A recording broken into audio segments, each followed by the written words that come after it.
بسم اللہ الرحمن الرحیم، السلام علیکم۔ میں ہوں سیبی کاظمی، آپ دیکھ رہے ہیں فیس بک اور یوٹیوب۔ 20 ستمبر ہفتے کے دن کا یہ دوسرا وی لاگ آپ کے سامنے، اور سب سے پہلے اہم خبریں جو مشن نور کی 10 لاکھ ویڈیوز کا ٹارگٹ اپنے اختتامی مراحل کی طرح حتمی نتائج کا لائیں گے، لیکن تازہ ترین اپڈیٹس آپ کو دوں۔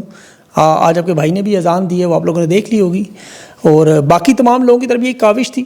یہ جو لیڈرلیس تحریک ہے، اس پر اسٹیبلشمنٹ کیوں حواس باختہ ہے، خوف کا عالم کیوں ہے؟ نوجوانوں کی بنا قیادت تحریک سازشوں کے باوجود کامیابی سے شروع ہو چکی، بہت سے لوگ بے نقاب ہوئے، اور سوشل میڈیا کی طاقت کا مظاہرہ بھی۔ اور عارف علوی صاحب نے خراج تحسین بھی پیش کر دیا۔ لندن میں تحریک انصاف کا احتجاج شروع ہو چکا ہے، اور فیلڈ مارشل کا جو خواب مسلم ممالک عرب نیٹو فورسز پر، اس پر شدید اختلافات کا معاملہ سامنے آیا، اور خواجہ آصف نون لیگ کے اپنے ہی بگ باس کے ہاتھوں ذلیل بھی ہوئے۔ ایٹمی ہتھیاروں پر گفتگو کو مسترد کر دیا گیا، اور سعودی وزیر دفاع کا ایران سے بڑا رابطہ، معاہدے کی تمام تفصیلات بھی شیئر ہوئیں، ایران کا خیر مقدم بھی، اور افغانستان نے دو ٹوک جواب دیا پاکستان کو اپنا گھر صاف کرنے کا۔ لندن میں نون لیگ کے ISI کے درمیان شدید اختلافات کا معاملہ، نوبت ہاتھا پائی، گرفتاریاں، کچھ رہائیاں بھی ہوئیں۔ اس کے بعد 9 مئی کے قیدیوں کے متعلق بڑی اہم کچھ معلومات ہیں کہ پراسرار خاموشی کیوں ہے۔ عدلیہ میں باغی ججز کی اپیل پر جسٹس طارق محمود جہانگیری کا کیس سپریم کورٹ میں نمبر لگ گیا، اور اسلام آباد ہائی کورٹ میں عمران خان کے ٹویٹر اکاؤنٹ کو بند کروانے کے لیے دوسری بڑی درخواست جسٹس ڈوگر کے پاس۔ یہ میں تفصیل آپ کو بتاتا ہوں محب وطن شہری کون ہے، لیکن سب سے پہلے ابھی مشن نور ظاہر ہے، جس کا ٹارگٹ سوشل میڈیا پر 10 لاکھ اذان کا سلسلہ، اور اس میں پاکستانی جس مہم کو لبیک کہتے ہوئے اللہ کی کبریائی کو بیان کر رہے ہیں، محمد مصطفیٰ صلی اللہ علیہ وسلم کا ذکر کر رہے ہیں۔ یہ جو ویڈیوز ہیں لگتا ہے 10 لاکھ سے زیادہ سوشل میڈیا پہ چلی جائیں گی۔ اذان کا یہ سلسلہ عمران خان کے گھر بنی گالا کے باہر سے بھی شروع ہوا، خیبر پختونخوا، پنجاب، بلوچستان، سندھ، پارلیمنٹ کے سامنے، عدالتوں کے سامنے، گلی کوچوں میں، بازاروں، چھتوں میں اس وقت اللہ کا نام چھایا ہوا، اور شیطان جس طرح اذان کی آواز کو حدیث مبارکہ نا انگلیاں رکھ کے کانوں میں دوڑتا ہے، ایسے ہی دوڑیں۔ پنجاب پولیس مریم نواز کی جو ہے وہ بھی، ان کی بھی دوڑیں لگی، لیکن خوف اور ڈر میں یہ نہتے لوگوں پر بندوقوں والے ڈر رہے ہیں۔ پتہ نہیں اتنی دوری کیوں بڑھ گئی دین سے بھی، ایمان سے بھی۔ بہرحال اس مہم میں پاکستانیوں کو بڑا فائدہ ہوا، اس کے نتائج میں بڑے بڑے لوگ بھی ایکسپوز ہوئے، کچھ جانے انجانے میں بھی، کچھ جان بوجھ کر بھی۔ اور عام حالات میں تو دیکھیں سوشل میڈیا کے ذریعے چلنے والی کال جو اذان کا معاملہ ہے، وہ کچھ ویڈیوز بنتی، معاملہ ختم ہو جائے، لیکن جس انداز میں اس کی مخالفت ہوئی اور دبانے کی کوشش کی گئی، یہ معاملہ اتنا ہی بڑھ گیا کہ دفاعی ڈیل جو سعودی عرب کی خبریں 2 دن سے اسٹیبلشمنٹ نے پوری طاقت لگا کر یہ معاملہ بیانیہ بنایا ہوا تھا، وہ آج سوشل میڈیا پہ مکمل غائب نظر آ رہی ہیں، اور ہر طرف اذان نظر آ رہی ہے، مشن نور نظر آ رہا ہے۔ اور یہ ابھی چونکہ 1 گھنٹہ ہی ہوا ہوگا جب یہ ویڈیو آپ کے سامنے، تو 10 لاکھ سے زائد ویڈیوز کا ٹارگٹ پورا ہو جائے گا۔ اس میں اوورسیز پاکستانی کے مختلف اوقات بھی ہیں، ظاہر ہے یہ ویڈیوز میرے ساتھ چل بھی رہے ہوں گے، بہت سارے لوگ دڑا دڑ ویڈیوز اکٹھی کر رہے ہیں، اس کو الگوریتمس کو چیک کر رہے ہیں، ڈاٹا اکٹھا کریں گے، تو یہ میرے خیال میں 10 لاکھ سے زیادہ ویڈیوز جو منظر عام پر آ جائیں گی۔ اس کے علاوہ جو بعد میں شیئر کی جاتی ہیں، لائک کی جاتی ہیں، پسند کی جاتی ہیں، بار بار اپلوڈ کی جاتی ہیں، وہ اگر اکراس دا بورڈ تمام پلیٹ فارم جوڑیں گے تو وہ بہت بڑا معاملہ بنے گا، اور یہ معاملہ ختم نہیں ہوگا، یہ شروع ہونے والا ہے، یہ پہلا مرحلہ ہے۔ یہ کامیابی سے پار ہونے کے بعد دوسرا مرحلہ بھی آنے والا ہے، وہ میں ابھی تفصیل آپ کے سامنے نہیں رکھ سکتا، مجھے کچھ خبریں ملی ہیں لیکن ظاہر ان کی تصدیق کرنی ہے، اور پھر پہلے ہی روکنے کا معاملہ بھی شروع ہو جائے، اس لیے فی الحال اسے چھوڑ دیتے۔ یہ پچھلے 3 سال سے جو پاکستانی دیکھ رہے ہیں کہ عوامی سطح پر کوئی بڑی مہم شروع نہیں ہے، یہ آج پہلی جیت ہے ان کی، اور عوام دیکھیں 2-3 سال سے یہ چیزیں اپنی آنکھوں سے دیکھ رہی ہے۔ یہ اذان کی مہم ہو، احتجاج کا معاملہ ہو، کسی بھی جگہ پر عوام کو اکٹھا کرنے کی بات کی جائے، یہ نظام چاہتا ہے کہ عمران خان کے چاہنے والے خصوصاً نوجوان انہیں کنٹرول کیا جائے، ان کے سامنے کوئی نہ کوئی لیڈر کھڑا کیا جائے تاکہ عوام بغیر کسی سیاسی قیادت کے کہیں سڑکوں پر نہ نکل آئے۔ اور یہ معاملہ جب سیاسی قیادت آپ کو پتہ ہے سامنے آئے تو پھر حکمران گھٹنے ٹیک دیتے ہیں بغیر لیڈر لیس تحریک کے، اور یہ چاہتے ہیں کہ یہ منظم ہو کے قیادت کے ساتھ معاملہ چلے، کیونکہ بغیر لیڈر کے آپ کو پتہ ہے پھر سمجھوتے نہیں ہو سکتے، مذاکرات نہیں ہو سکتے، اور اسی لیے تحریک انصاف کی قیادت پر یہ دباؤ نظر آیا کہ اپنے کارکنان کو قابو کریں کہ کہیں وہ خود ساختہ تحریک نہ شروع کر دیں، جب تک انہیں لیڈرشپ کال نہ دیں وہ انتظار کرتے رہیں، اور عوام انہیں کہتی رہی کال دیں، احتجاج کی منتیں کرتے رہے، لیکن لیڈرشپ کی طرف سے جو کال نہیں آئی، ظاہر ہے جو بھی آئی وہ کنٹرول تھی، جب چاہا روک لیا، جب چاہا چلا دیا، تو اسی لیے کوئی بڑا معاملہ سامنے نہیں آیا اور کوئی تحریک شروع نہیں ہو سکی۔ یہ پروپیگنڈا ہر تحریک سے پہلے جس طرح شروع کیا جاتا ہے، مشن نور کے بارے میں بھی شروع کیا گیا کہ اس کا نام آپ مشن نور کی بجائے کچھ اور رکھ لیں، مشن طور رکھ لیں، مجھے حکم اذان رکھ لیں۔ یہ 8-9 دن پہلے سے معاملہ شروع ہوا تھا، کرنا تو انہیں اس وقت چاہیے تھا بات چیز سے، لیکن نام بدلنے سے کچھ ہوتا نہیں۔ ویسے تو نام نور خان ایئر بیس بھی ہے، نور جہاں بھی ہیں، نورپور کے دودھ بھی ہیں، اور سب سے بڑھ کر مطالعہ پاکستان میں اللہ کا نور پاکستان بھی ہے، تو لفظ نور سے تکلیف نہیں ہونی چاہیے تھی۔ قرآن پاک میں سورہ نور کا ذکر بھی ہے، جگہ جگہ نور کا معاملہ ہے، پاکستانیوں کا ایمان بھی اتنے کمزور نہیں ہے کہ وہ کسی کے نام کی کسی کی تاریخ سے کوئی اتفاقی مماثلیت مل جائے کہ ان کا ایمان ڈول جائے اور وہ نعوذ باللہ حرمت رسول صلی اللہ علیہ وسلم خاتم النبیین حضرت محمد مصطفیٰ صلی اللہ علیہ وسلم کو آخری نبی ماننے والے اور نہ ماننے والے فرق نہ سمجھیں. تحریک انصاف کی قیادت کو اس معاملے میں نہیں آنا چاہیے تھا بالکل بھی. یہ انہوں نے بلنڈر مارا ہے. نون لیگ کی حد تک تو یہ بات سمجھ آتی ہے کہ جو باتیں خواجہ آصف کہہ رہا ہے یا عظمی بخاری کہہ رہی ہیں وہ تو سمجھ میں آتی ہیں, لیکن یہ انہوں نے بہت بڑا معاملہ اپنے لیے کھڑا کر لیا.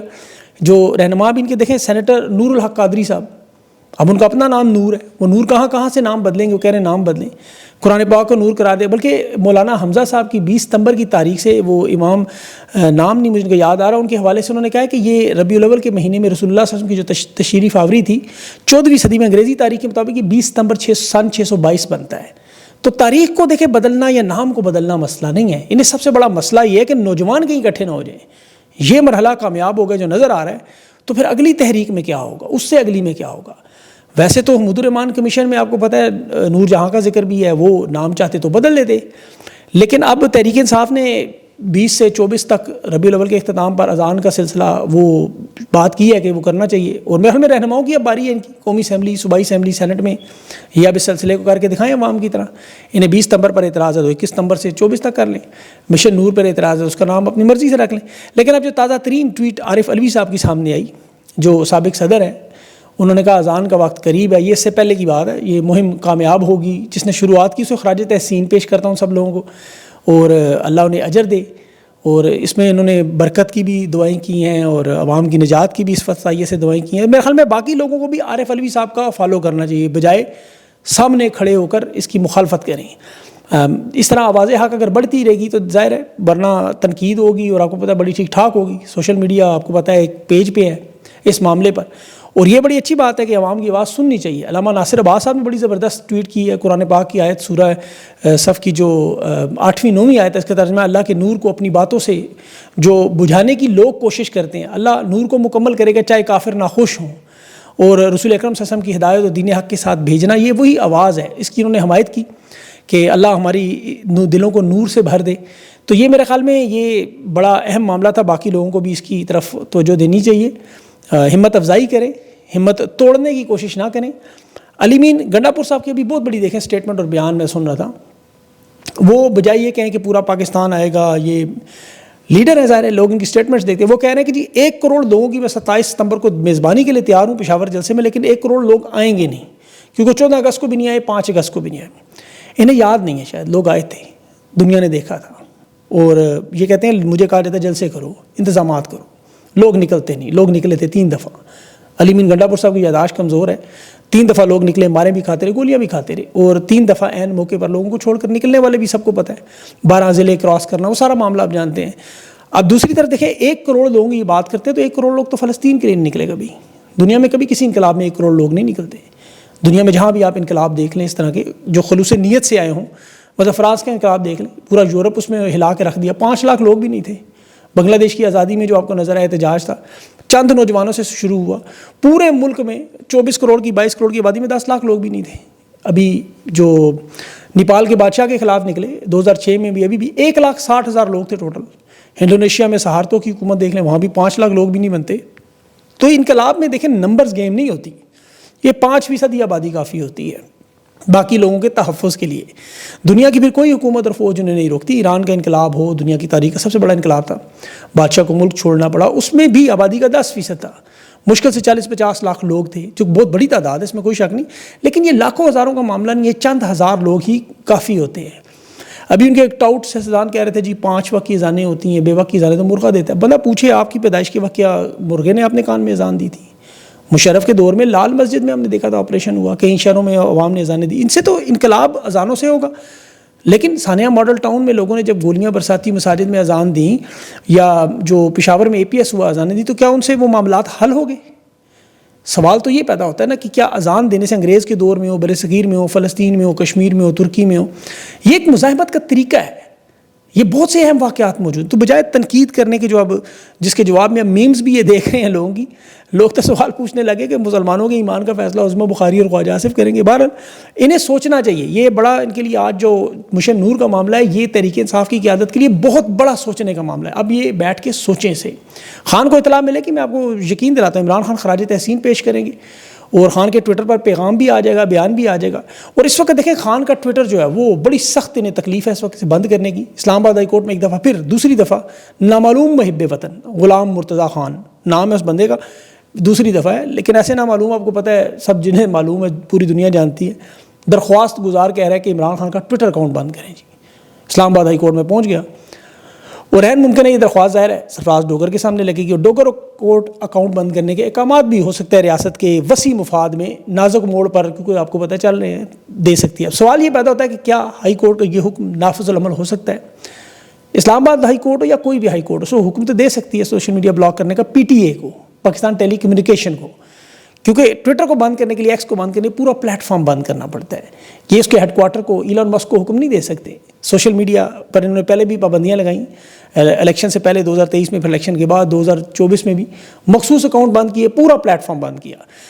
اس میں بھی پوری دنیا میں ٹویٹر چل رہے ہیں, ہمارے بھی سارے اکاؤنٹس بند ہیں لیکن اللہ کی مہربانی سے چل رہے ہیں. یہ پاکستان میں بلاک کرتے ہیں لوگ, وی پی این لگا کے دیکھ لیتے ہیں. اس کا اختیار نہ عدالت کے پاس ہے نہ حکومت کے پاس, یہ صرف ایلن مسک تو کر سکتا ہے, اس کی کمپنی کر سکتی ہے, باقی یہ نہیں کر سکتے. اور خان کا اکاؤنٹ ویسے بھی پاکستان سے باہر ہونے کا سب سے بڑا فائدہ بھی ہے. ایف آئی اے کی ٹیم بار بار یہی پوچھتی رہی نا عمران خان سے کہ آپ کا ٹویٹر اکاؤنٹ چلاتا کون ہے, یہ پیغام پہنچتے کیسے ہیں. تو ابھی مزید پیغامات بھی اس پر آئیں گے. ابھی دفاعی معاملے پر اب یورپ کے نیٹو کی طرز پر جو عرب ممالک نے نیٹو اتحاد بنانے کی تجویز تھی وہ آج باقاعدہ رد ہوگی. جنرل عبد الفتاح سیسی ڈکٹیٹر مصر کا عرب ممالک کو کہہ رہا تھا کہ نیٹو کی طرح اتحاد بناتے ہیں, تمام عرب ممالک کی سیکیورٹی کا نیٹو کی طرح, جیسا نیٹو میں ہوتا ہے نا ایک رکن پر حملہ ہو تو ساروں پر حملہ سمجھا جاتا ہے.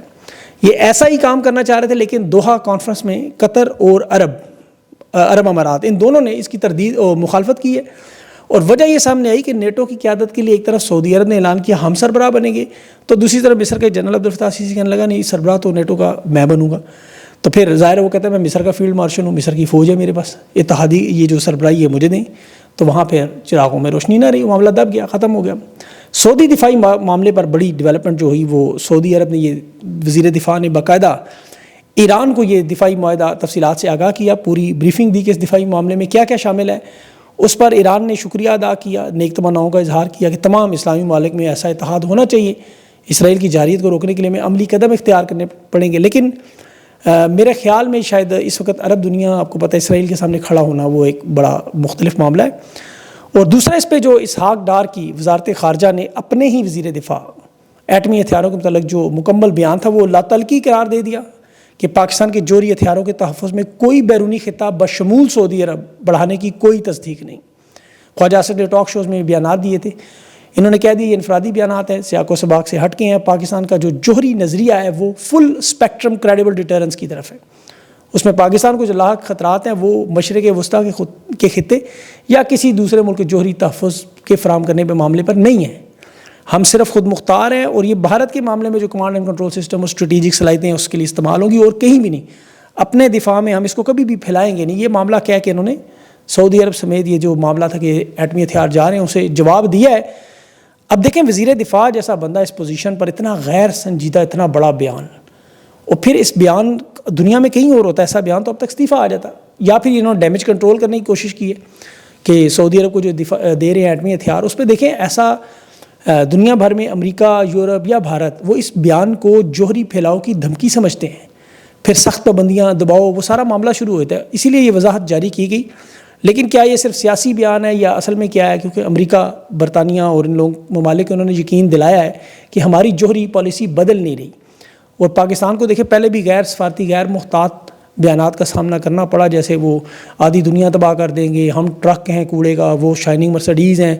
یہ سارے بیانات بھارت نے کے خلاف بھی دیے گئے اور باقی ممالک کے بھی. تو اس سے عالمی سطح پر جو ساکھ پر اور معیشت پر تو اثرات ہوتے ہیں. شمالی کوریا ایسے بیانات دیتا ہے وہ تو سمجھ آتی ہے, لیکن یہاں 2 نمبری سے ہی بظاہر جمہوری حکومت تو موجود ہے. میرٹ پہ تو ابھی چودھری شجاعت صاحب کو باڈی بلڈنگ کا انہوں نے بنایا چیئرمین, وہ تو آپ کو پتہ ہے کہ میرٹ کے حالات. ابھی میں نے ایک عسکری صحافی کا سن رہا تھا کہ پاکستان کی خارجہ پالیسی دیکھیں کیسی کامیاب ہوئی, بھارت پوچھ رہا ہے کون سی چھڑی ہے ان کے پاس. پاکستان کے پاس واقعی چھڑی ہے افغانستان پہ حملہ کرنے کی, معدنیات دینے کی, اپنے ملک میں آپریشن جاری کرنے کی. بھارت بھی اگر ایسا کرے اپنے ملک میں, چین پہ حملہ کر دے, نیپال پہ حملہ کر دے, اپنے معدنیات بیچ دے, روس کے ساتھ معاہدے ختم کر دے, تیل لینا خرید چھوڑ دے, ان کا چیف اٹھ کے مودی کی حکومت گرا دے, تو یہ چھڑی ان کے پاس بھی آ جائے گی. لیکن وہاں ایسا ہوتا نہیں, اس لیے وہ دنیا کی سب سے بڑی جمہوریت بنے ہوئے ہیں, اور شائننگ مرسڈیز کہی جا رہی ہے, ایپل سیمسنگ وہاں جا رہے ہیں, اور عرب عجم یہاں ہمارے پاس چچن ازبک دنیا جہان کی جو دہشت گرد ہے وہ اکٹھے ہو جاتے ہیں, اور پھر ہمارے حالات وہی غریب کی جورو سب کی بھابھی والے بنے ہوئے ہیں. آخر میں دیکھیں سب سے اہم معاملہ جو تحریک انصاف کے گرفتار ورکرز ہیں, کارکن ہیں جیلوں میں, ان کی صحت کے حوالے سے 8 لوگ انتقال کر گئے ہیں, اور کوٹ لکھپت میں رکھے گئے لوگ بھی ہیں, اس میں 7 جو آپ کو پتہ ہے رہا ہونے کے بعد انتقال ہوا ان کا. ابھی جو کل قاسم کھوکھر کا انتقال ہوا گجرانوالہ میں 5 سال کی اسے سزا سنائی تھی, یہ 7 لوگ تو ہیپاٹائٹس کی انفیکشن کی وجہ سے جیل میں, جہاں کی تشخیص نہیں ہوئی, علاج نہیں ہوا. یہ قاسم کھوکھر کے بھتیجے نے تو کہا ہے کہ اس کا چچا منتیں کرتا رہا جیل حکام کی, مجھے سینے میں تکلیف اور یہ علاج نہیں ہونے دے رہے. تو میرے خیال میں تحریک انصاف کو اس پر ہنگامی پریس کانفرنس کرنی چاہیے, آواز اٹھانی چاہیے. بے گناہ لوگ ایک جیلوں میں اوپر سے سزائیں بھی مل رہی ہیں, اور اوپر سے اس طرح ان کے انتقال بھی ہو رہا ہے. تو یہ بڑا خطرناک اور تشویش والا معاملہ ہے, یہ معاملہ انہیں اٹھانا چاہیے, یہ میرا مشورہ ہے. بہرحال اپنا خیال رکھیں, مجھے اجازت دیں, اللہ حافظ.